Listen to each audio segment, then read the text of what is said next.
was a wild wood where animals could talk, but they could only name themselves things like fox and leopard and mouse. That's me. I'm Mouse. Let me know if you can think of a more creative name for me by the end of this. Anyways, one day, Fox cooked dinner for himself and Leopard.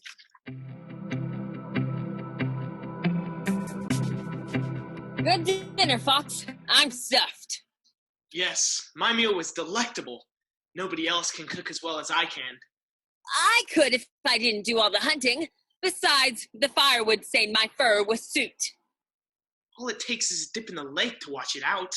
You know how I feel about water. I'm a cat, you idiot. Don't act like I'm the idiot. I'm smart enough to know that a little water won't kill me.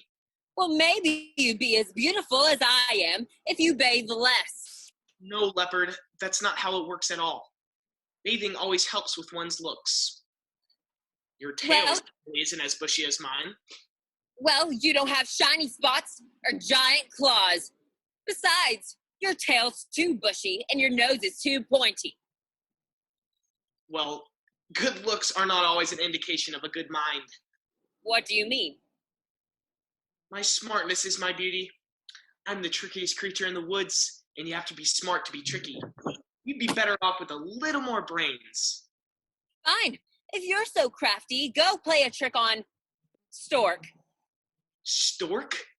That's too easy. Fine, then bring me proof that you've done it. She's nesting just down the path. You can watch me trick her. Fox trotted triumphantly toward Stork's house.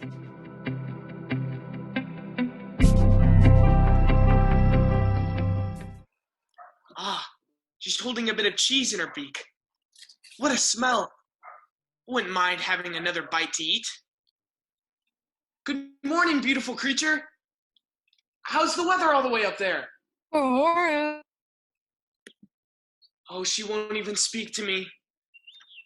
What a charming creature she is. How her feathers shine. What a beautiful shape and splendid wings. Such a wonderful bird must have a very lovely voice, since everything else about her is so perfect. I never knew if storks could sing, but I'm sure this one can. Her long, elegant throat must hold a brilliant, impressive range of notes. If she would just sing one song for me, I know I should hail her queen of birds. I'm sorry, I can't hear you with your mouth closed. You have to be louder, beautiful. Try opening your mouth a little more. The poor bird had the worst voice I've ever heard. I was praying she wouldn't open her mouth more and let more of it out, but... Try opening it a little more. Oh, dear. More. Oh.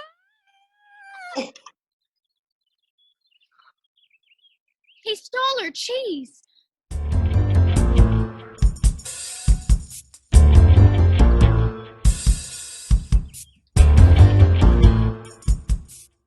Perfect. You have a voice, sure enough. But where's your brain? Could I have my cheese back, please? No. It's your gift to me. That isn't fair. It's not my fault you dropped it to sing for me. You wanted to hear my voice. You lost your smarts when I complimented you. That's certainly not my fault. Thank you for the cheese, though. Do you know, Stork, I could make you a much better meal than this, if you'll have dinner with me tonight. I'm not sure I trust you anymore.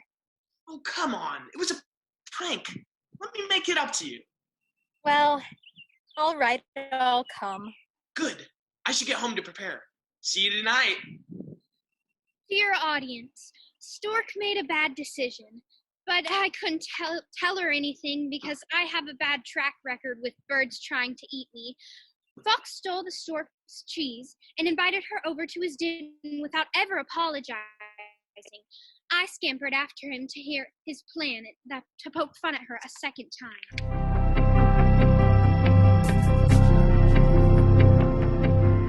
Well, here's the proof. Cheese. It still doesn't prove that you're the smartest creature in the wild. Oh, you know that I am, Leopard. The sooner you accept it, the more fun we'll have with my tricks. What tricks? I've invited the stork to dinner so we can have some fun with her. We'll have my famous soup. Go fetch me a shallow dish. Why? You'll see. Hurry! Leopard checked his own den and found nothing. Then he stole a dish from some fish. He also ate the fish.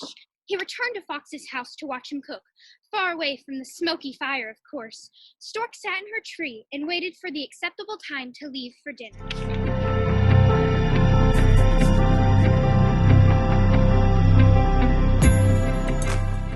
It's almost sunset. I'll fly over to Fox's den.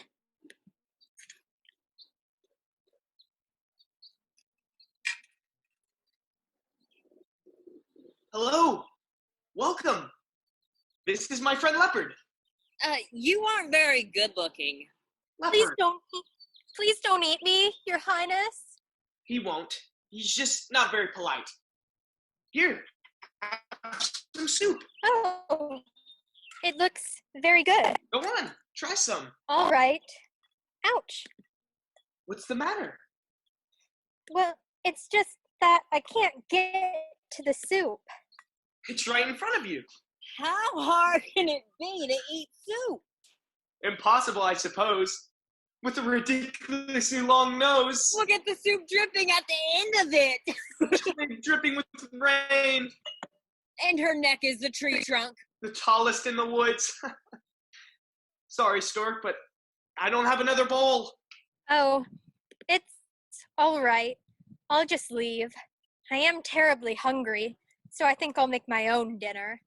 Fox, would you like to come share the leftovers tomorrow? Oh, what about me? I'm so sorry. I don't have enough room. Please don't eat me. I think I'm busy tomorrow. What do you mean? We have no plan scheduled for tomorrow. Thank you, Leopard, for the reminder. I'd love to come, Stork. At least you'll know you have someone to laugh at tomorrow. Fox and Leopard were too busy being entertained by their own trickery to notice that Stork was planning something of her own. But I saw her fly over to the lake, catch 3 large fish, and split them between 2 tall jars. The next day, Fox came to lunch.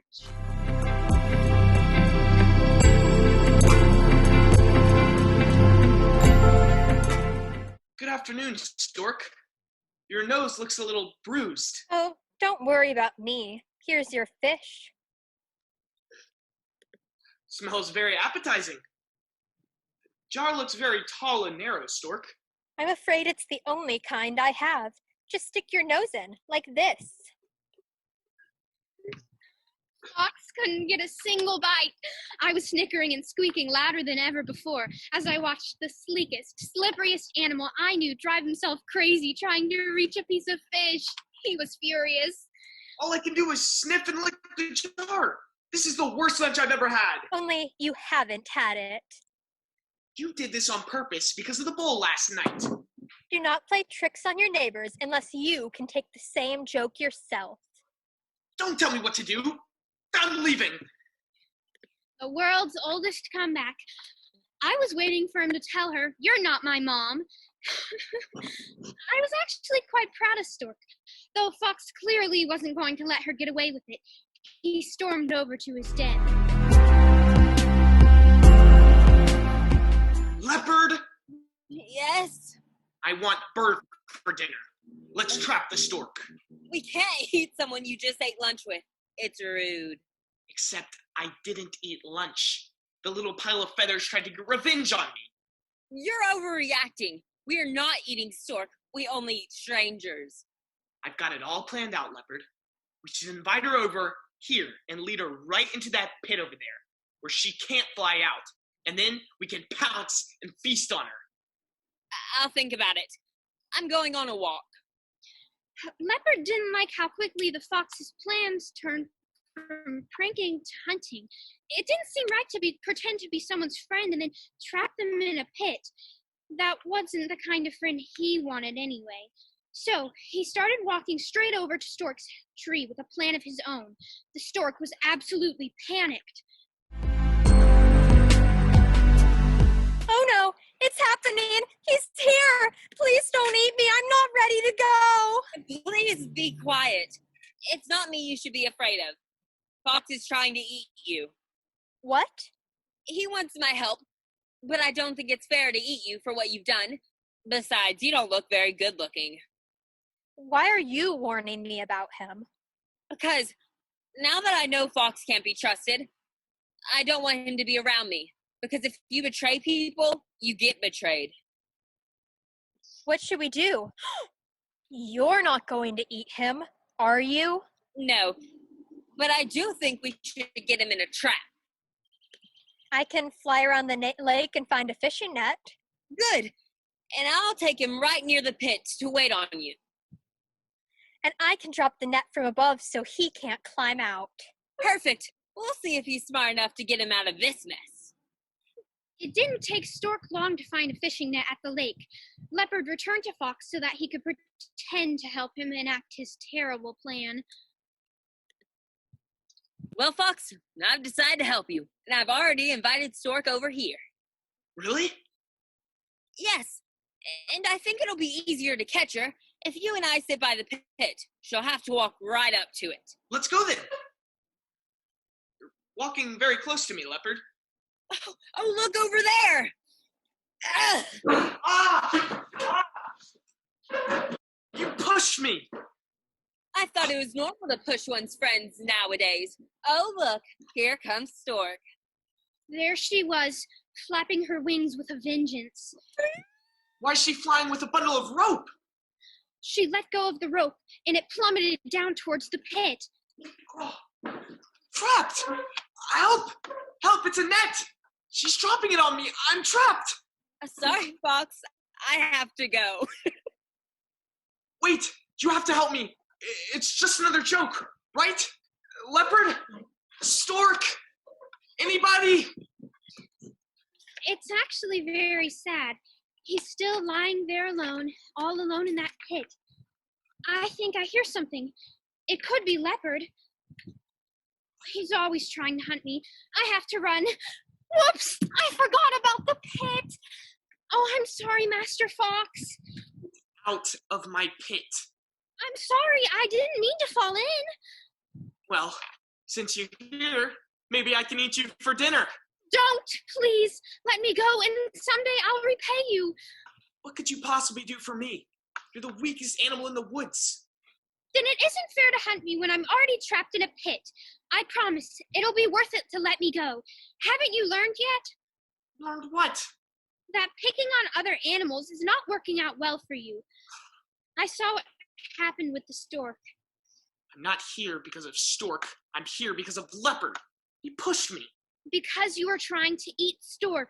You keep doing mean things and only end up hurting yourself. Eating a little mouse won't make you feel any better.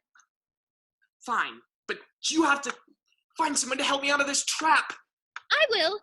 I can scale the wall. Now, who can I ask for help? Stork isn't going to help us.